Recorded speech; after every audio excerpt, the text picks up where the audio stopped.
राजपुर नाम के एक गांव में रामू नाम का किसान अपने खेत में काम कर रहा था।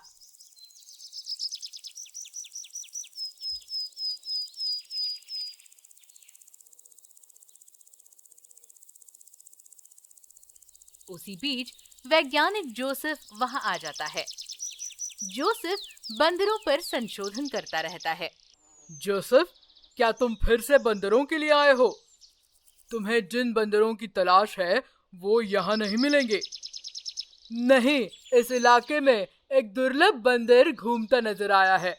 किसी भी तरह उसे लैब में ले जाऊंगा और उस पर संशोधन करूंगा।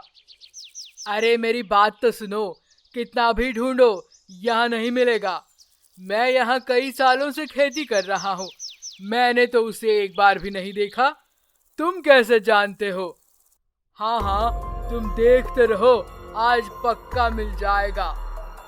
इतना कहते हुए एक विशालकाय वानर प्रकट होता है।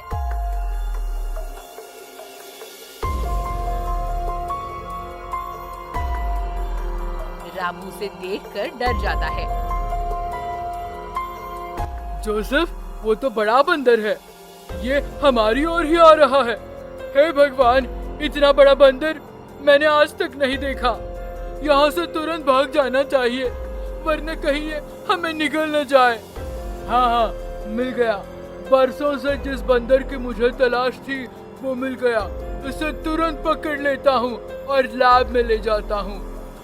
जोसेफ उस बंदर को एक बड़ी ट्रॉली में बांधकर लैब में ले जाता है और फिर उस पर रिसर्च शुरू करता है।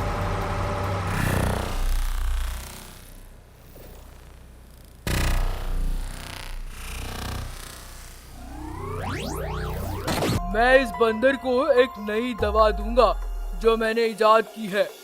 ये बन जाएगा दुनिया का सबसे बड़ा बंदर, जिसके वजह से मैं बहुत पॉपुलर हो जाऊंगा। फिर वो उस बंदर को एक नई दवा देता है और उसके बाद वो बंदर बहुत ताकतवर हो जाता है। वो एक बड़े रोबोट गोरिल्ला में बदल जाता है। गांव में जाता है, घरों को तोड़ देता है, तहस नहस कर देता है। उसे देखकर लोग डरकर भागने लगते हैं।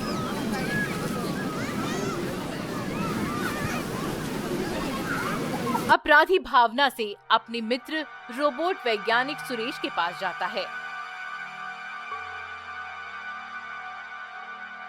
सुरेश, मेरी मदद करो, मुझे तुम्हारी मदद की जरूरत है।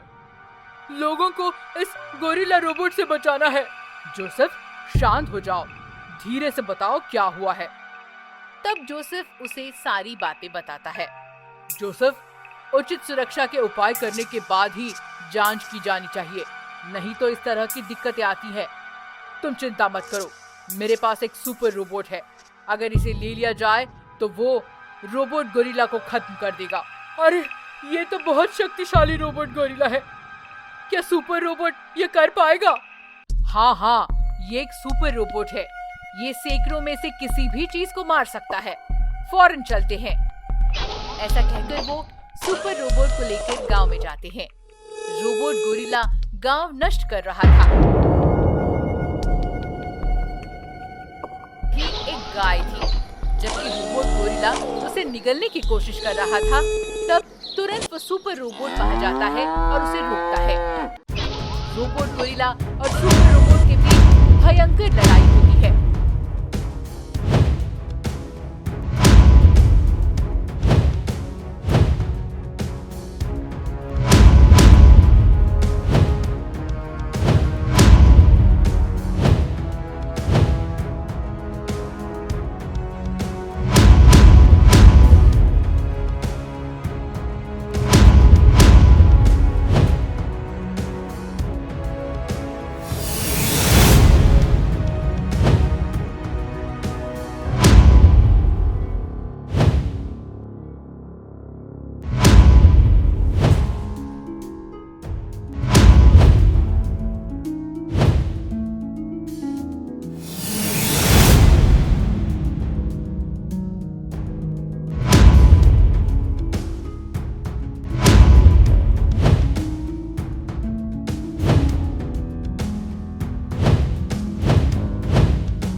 रोबोट गोरिल्ला के मरने के बाद सभी लोग चैन की सांस लेते हैं। सुरेश, तुमने सही समय पर मेरी मदद की और लोगों को बचाया। तुम्हारा ये सुपर रोबोट वाकई में कमाल का है। हाँ, वैज्ञानिकों का काम ही लोगों को खतरे से बचाना है। लेकिन मैंने पूरी सावधानी नहीं बरती, इसीलिए ये सब कुछ हो गया। मुझे माफ कर दो। अब से सावधानी बरतना और रिसर्च करना, समझे? अब मैं चलता हूँ। यूँ कहकर सुरेश अपने सुपर रोबोट के साथ चला जाता है। एक गांव में रमेश और सुरेश नाम के दो दोस्त रहते थे। सुरेश अच्छा पढ़ लिखकर एक बड़ा मैकेनिकल इंजीनियर बनता है, लेकिन रमेश ठीक से पढ़ाई ना करने के कारण गांव में ही इधर उधर बेकार घूमते रहता है। एक दिन रमेश के पास मैकेनिकल इंजीनियर सुरेश आकर कहता है, अरे रमेश, अब तो कुछ काम काज करने के लिए चलो यार, तुम जितना पैसा चाहो उतना दूंगा।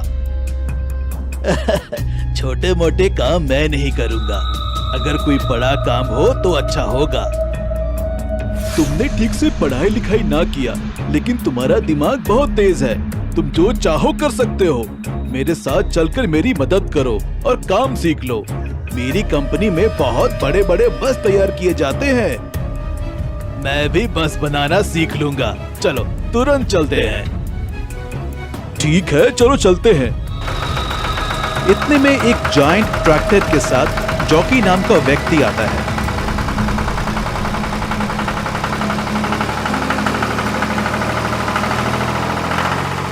सुरेश, ये नहीं बदलेगा, बिल्कुल बेकार है, ये बस बनाएगा। अरे रमेश, बताओ मेरा कर्ज कब चुकाओगे? कहकर चला जाता है। फिर बाद में रमेश को सुरेश अपनी कंपनी में ले जाता है। कुछ दिन तक वहां काम करने के बाद रमेश को एक अच्छा आइडिया आता है। अरे सुरेश, हम एक सुपर बस बनाएंगे जो धरती पर चलने के साथ साथ आकाश में भी उड़ सके, जिसके जरिए से हम अपने गांव के नदी को आसानी से पार करके लोगों को इधर उधर ले जा सकते हैं। अरे वाह, सुपर आइडिया यार, तुरंत काम शुरू करते हैं। इतना ही नहीं, सुपर बस रोबोट में और रोबोट सुपर बस में बदले इस तरह बनाएंगे। इतना कहकर दोनों मिलकर सुपर बस रोबोट को बनाते हैं।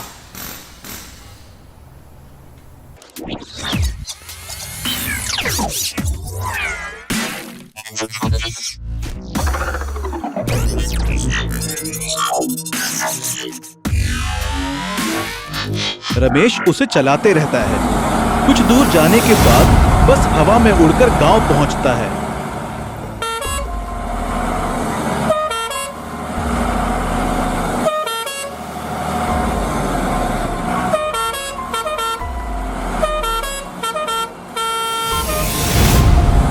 सुनो सुनो, सब सुनो, ये कोई साधारण बस नहीं, सुपर बस रोबोट है। हमारे गांव के लोगों की सुविधा के लिए इसे चलाएंगे। आज पहला दिन है, मुफ्त यात्रा करिए। आइए भाई, आइए। इस तरह कहते ही कुछ लोग आकर बस में बैठ जाते हैं। तुरंत रमेश बस को स्टार्ट करता है। नदी के पास आते ही बस एकदम से हवा में उड़कर चलने लगती है।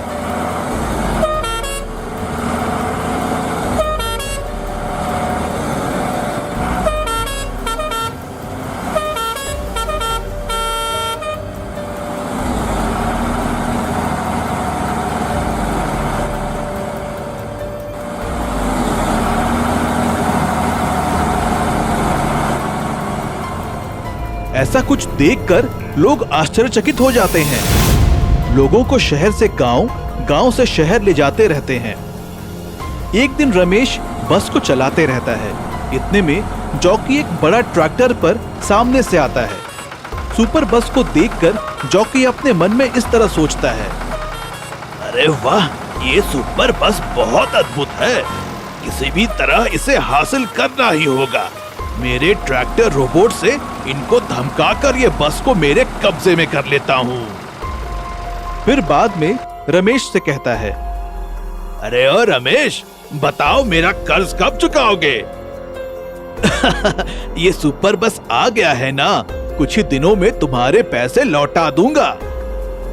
ऐसा नहीं होगा, अभी के अभी दो, वरना ये बस को ले जाऊंगा। ऐसा मत करो, बस कुछ ही दिनों में तुम्हारे पैसे लौटा दूंगा। तुम मेरे बारे में सब कुछ जानते हो ना, मेरा जायंट ट्रैक्टर तुम्हारे बस को एक ही हाथ से उठाकर ले जाएगा। जायंट ट्रैक्टर, तुरंत रोबो में बदलकर इस सुपर बस को अपने घर पहुंचा दो। इस तरह कहते ही जायंट ट्रैक्टर रोबोट में बदलकर बस के पीछे जाता है।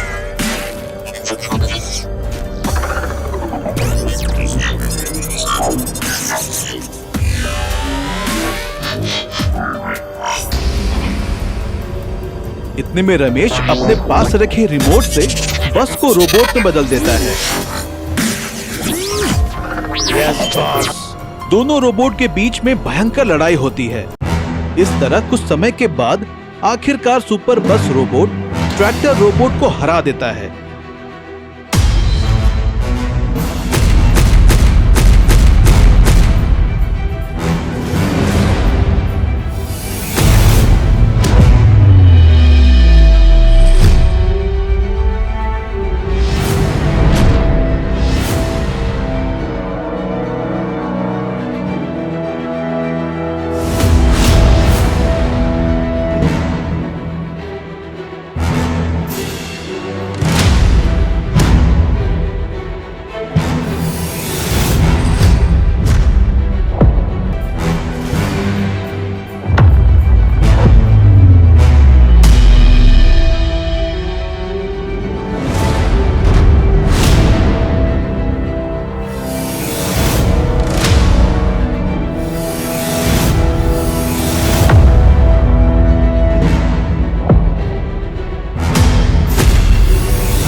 ट्रैक्टर रोबोट के सारे पुर्जे निकलकर गिर जाते हैं। अरे ओ रमेश, अभी तुम्हारी खैर नहीं। देखो जॉकी, अब भी समय है, सुधर जाओ, तुम्हारे पैसे तुम्हें लौटा दूंगा। दूसरों के कष्टों को ना समझकर अपने स्वार्थ के लिए सोचना अच्छी बात नहीं है। तुम्हारे स्वार्थ के कारण तुम्हारा ट्रैक्टर रोबोट बेकार हो गया है। हाँ, तुमने सच कहा, मुझे माफ कर दो रमेश। अच्छा ठीक है, तुम चिंता ना करो, सुपर बस लेकर चला लेना।